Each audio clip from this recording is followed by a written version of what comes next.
Most of us have something like this in our pockets or on our person. It's a smartphone. But if you took it apart, you'd find that about half of this thing is really just a battery, which kind of makes it a really cool battery case that you can use to talk to your friends, surf the web, check your email. You can even buy a battery case to put on this battery case if you don't like how long the battery already inside works. And the companies that make the batteries that go into these phones and devices make almost no money doing this because batteries are expensive. And you might have heard about the Note 7 recall. Well, they're also explosive. The electric vehicle. It's a sexy battery case that you can drive around.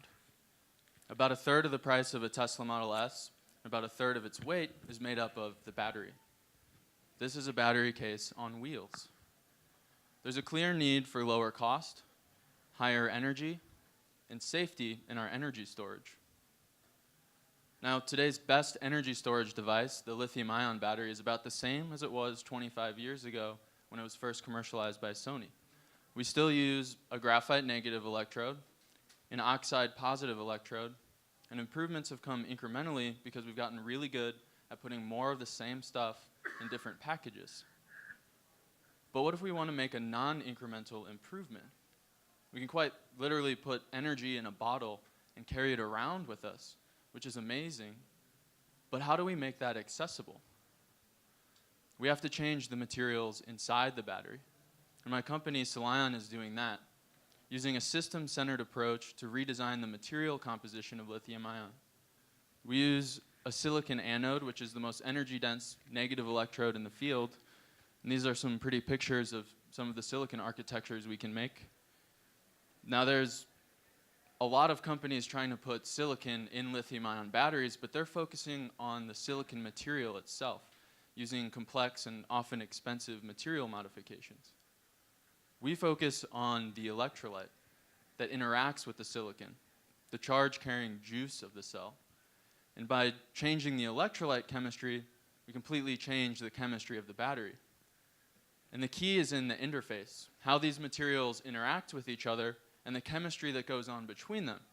By engineering new electrolytes, which is what SiILion does, we engineer better interfaces that allow our silicon to work protected and safe for hundreds of cycles. So today, our batteries provide about 50% more energy than state-of-the-art, meaning that your 200-mile EV could go 300 miles on a single charge. And our next iterations, or our future iterations, will project it to double the energy of state-of-the-art. And because the approach is so simple, our bill of materials is actually relatively low cost, and we can drop this into conventional manufacturing plants. We can do this at a cost savings. So today, SiILion is prototyping this cell, and we're actively building 2 amp-hour cell phone-sized prototypes of this battery. And we're the only company building commercial-scale, non-flammable lithium-ion batteries with large format silicon anodes, meaning greater than 30% silicon. But we don't want to build cells ourselves and be an OEM and have to compete with Panasonic. We're building an intellectual property portfolio, or like a handbook to build our battery that we can pass off to a manufacturer, and they can put it on their existing lines. We can get our product into the market quickly for maximum impact through partnership. Today, our first prototyping run is being funded by an automotive OEM, and we're in talks with 2 major cell manufacturers who are interested in prototype validation, which will get us to the next step, commercial piloting. Now, our vision is a world with better devices, starting with consumer electronics, and eventually cleaner energy, powered by the SiILion battery. And our team asks that you share that vision and to really believe in a more simplified approach to energy storage materials. And more importantly, to keep an eye out for our prototype data as it gets released over the next 12 months. So we think it'll be quite exciting. Thank you. What's the business model of just selling intellectual property? How long does it last? So our first iteration, this 800 watt-hour per liter battery, could provide value to an existing manufacturer in cell phones to 2023. projections just talking to the OEMs. And we can improve upon that. So ideally, we keep doing R&D on this system while they're making batteries, and we keep improving it. And really, the value lasts as long as lithium-ion is a player.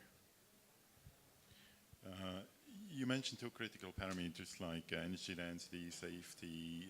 Cycling is another one. Can you cycle as many cycles as a conventional lithium-ion battery can today, or do you have limitations there? Yeah, we can cycle as long as a battery can today, and we're working on ways to make it a better cycle life. And so where are you in this prototyping you mentioned? What have you done and what are you planning to do next? So thanks, that's a good question. Because there's so many battery companies out there, and really nothing matters till you actually have a prototype that you can show someone. So today we're putting our anode fabrication on a commercial roll-to-roll coater, so commercial processing line. And our first build will be at the end of this year, with another one shortly after. And we've budgeted to have 4 large prototype builds over the next 18 months. And so the production of your anode is a roll-to-roll. Have you demonstrated that? And how do you produce your electrolyte also? Do you have capabilities of production?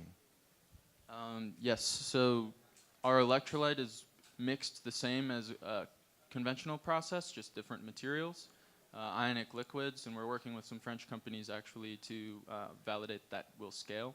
It looks like it will. It all depends on if the cost projections are accurate. As far as putting the anode on a roll-to-roll processor, this is validated, and whether or not it actually works in a 2 amp hour cell phone prototype is yet to be validated. Thank you.